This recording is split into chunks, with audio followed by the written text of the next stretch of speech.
Appreciate it. Joining us now, Congressman Adam Kinzinger, one of two Republican members of the House Select Committee on the 6th of January. Congressman, appreciate you being with us. As someone who's investigating the insurrection in hopes of obviously preventing something like this from ever happening again, are you concerned by these reports from DHS and others? Yeah, it's concerning because, on January 5th, we never imagined that January 6th, to the level it did, would happen, even though a lot of us predicted violence up to that day. That's the new floor now. And so when you look at online rhetoric and you look at chatter that's happening and you look at, maybe 100 people post insane comments like bring out the gallows, even if only 2 of those out of the 100 are serious, that leads to violence. I think what the biggest concern is all this talk, a lot of times just, people trying to sound tough on the internet, but that ends up kind of feeding itself. And particularly when people start brainwashing folks with the election was stolen, look at what all these patriotic people did in the 1700s. This is the same thing. The mask mandate is basically the equivalent of not allowing you to practice your religion, which is 1776, taxation without representation.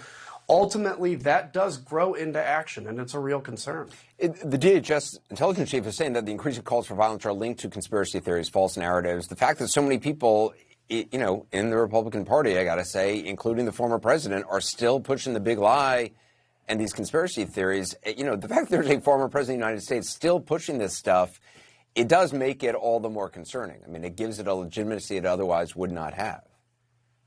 Yeah, it absolutely does, because in the past, when you hear, in the 90s, it was the UN black helicopters. And, you always have eras of conspiracies, but they were never given oxygen by people in authority. When you have somebody in authority then that comes up, and even if they don't directly say, now, obviously the former president constantly says the election was stolen, but maybe if he doesn't directly, for instance, parrot what QAnon has been saying, there's little kind of winks and nods to it, or there's no disavowing of that. And that ends up when somebody with authority speaks conspiracy, or when somebody with authority speaks that dark part in everybody's heart that we always have to fight against, the desire to hate, the desire to divide, it gives permission to let that overtake you. And we can't be surprised when that happens to the large scale like we saw on January 6th and like we're concerned about in the future. I really want to talk to you about Afghanistan. The situation obviously more dire by the day. For anybody who thought, the current president, said in July, well, he didn't think I'm paraphrasing, that, the whole country was going to fall very quickly. Well, it is falling very fast. Kabul is still holding. As someone who served there with the Air Force, what do you think of what is going on and what the implications of it are? Well, it's entirely foreseeable. It's entirely tragic.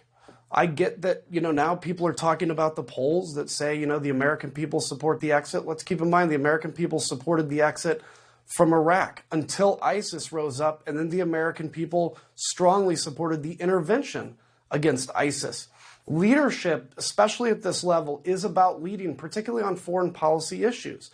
I didn't see a lot of Americans on the street demanding the exit from Afghanistan, but of course, if you ask them, they're going to say, yeah, we should leave. But we had gotten to a point where mere 2,500 U.S. troops were stiffening the backbone with air support, logistics support, all this. We have great allies in Europe that are incapable of providing their own air support, for goodness sake. So that's a minimal thing we can do to stiffen the spine. This was entirely foreseeable. And beyond, judging the decision to leave, which I think is a disastrous decision, we had nothing in place and have nothing in place for the evacuation of the 30,000 Afghan residents who put their life on the line, were promised a visa if they worked with us as translators and people and those kinds of things. And they are stuck in Afghanistan now. And how are you going to evacuate them when all the major supply routes, when all of the area is controlled by the Taliban now? It's a tragedy, and it's a tragedy that was entirely preventable. We've also seen now already images, and we'll see more as more bases are taken over by the Taliban, of, rows and rows of up-armored Humvees. And, I saw some drones out there that have been now taken, things that were just left behind or left, I guess, for the Afghan National Army. And I don't know if it was because the U.S. pulled out so quickly or because they thought the Army could hold and they should have this equipment. But you now have, we've seen this play out so many times in the past in different over different decades, and it's playing out again. And as you said, it's, we have seen this before. Well, yeah, and I think, first off, any of that equipment we can get a beat on from the air, we should destroy. But keep in mind, we have no observers on the ground at this moment, so it's very hard to know what you're accurately targeting. It's not like in the movies. But secondarily, again, if you're even U.S. ground forces and you're fighting in a battle, we desire, demand, and need air support and artillery support. And we need communications, and we need logistics, and we need the ability to call for medevac.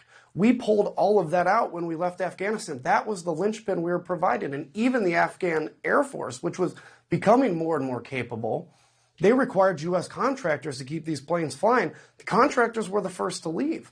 And so now to expect the Afghan army, who had been fighting heroically to this point, keep in mind the vast majority of casualties, dozens a week were by the Afghan army that were fighting. But they did need that support. And when we basically made the decision, we're out of here, we surprised the Afghans, we surprised ourselves. I think it's not entirely unforeseeable to see their will to fight break. I talked to former Ambassador Crocker last night, who at one point was ambassador there and obviously has a long career in foreign service. He was saying something that not just this administration, but the prior administration basically had direct negotiations with the Taliban and agreed to Taliban demands to not have the Afghan government take part in those negotiations, essentially pushing them to the side, delegitimizing them, which Crocker believed caused a huge kind of body blow to support for the government among Afghan national forces, that it kind of took the wind out of their sails. I'm wondering if you think there's truth in that, or because I don't understand another explanation for an army that has more weapons, has more personnel, has had 20 years of training from U.S. forces, and is not fighting. Yeah, well, first off, keep in mind, Afghan special forces are extremely capable, and they're really good. You're kind of rank and file A and A. They're obviously still struggling, but they were fighting, again, with logistics support, knowing you have air support, knowing you even have the communications and the intelligence to know what is attacking you. Is that a Taliban? Maybe it's another A&A thing that thinks you're Taliban. The ability to deconflict that is important, but I think the ambassador's right. So under the prior administration, there was obviously a desperate desire to negotiate with the Taliban. That was mistake number one. If you show that desperation, they're going to take you for everything you're worth. But they didn't want to negotiate directly with the Afghan government. And instead of us pushing that point, we ceded that point and said, that's fine. We're going to do a negotiation with you in hopes that when we withdraw, you'll negotiate with the government of Afghanistan. And of course, the Taliban said, well, that's great. We'll do that. Yeah, that's great. And they knew we were desperate to leave. So I blame the prior administration, and I blame this administration for this moment we're in. And it's really sad. And I'm not doing it to just throw political darts. You're going to see a lot of people out there trying to just throw political darts for the next election. I think this is about something bigger, which is America's role in the world, but particularly America's honor and what happens in the next conflict when the 30,000 people we just abandoned in Afghanistan that we promised a ticket to the United States, what happens when we have to fight in a different place? Are they going to believe us? In terms of those visas for thousands of Afghans who work for U.S. forces, interpreters, drivers, and engineers, our Alex Marquardt has some new reporting tonight that the Biden administration is working with Qatar to temporarily house thousands of those Afghans and their families who are fleeing the country as the security situation deteriorates. That's according to a source familiar with the ongoing discussions.